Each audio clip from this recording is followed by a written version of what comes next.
$6 billion in aid to Ukraine has, for the moment, been taken out of the budget, but the White House saying it's hoping to get that money through by other means. Do you think the White House is misreading things? No, I don't think they're misreading anything. I think they're very clear-eyed that there is a real problem in the Congress, specifically in the House of Representatives. And President Biden said yesterday that he's about to announce a speech where he's going to announce some ways that he can try to go around Congress. But look, the way that our country is set up there, Congress has the purse string. So the president may have some flexibility here to move money from one account to another. I will have to wait and see what he has in mind.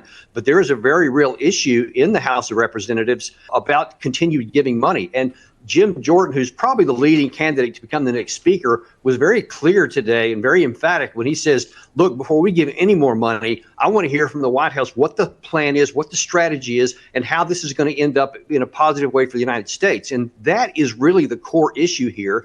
And when you see that this counteroffensive that Ukraine has launched after 6 months of preparation and now 4 months of execution, you see that it has hardly scratched the surface. And there is no viable military path for Ukraine to succeed in driving Russia out when they barely dented just the first line of defense in one major area.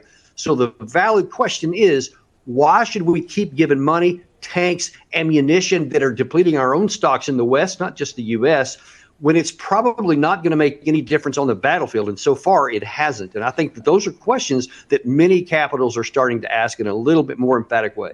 Perhaps setting the kind of yardsticks that you were talking about previously for Ukraine will give Vladimir Putin just the encouragement he needs to think the end is in sight. I don't think that he needs any encouragement. I mean, the stakes have been clear for quite a long time. I've argued on your network here many times, long before this offensive started, that there were no military fundamentals that should allow Ukraine to continue to win, that they would not be able to win no matter how many tanks, planes, artillery shells that we gave, because the military combat fundamentals do not weigh in their favor. And none of that has changed. In fact, it's actually gotten worse because the Russian side has improved. It's gotten stronger while the Ukraine side has gone down.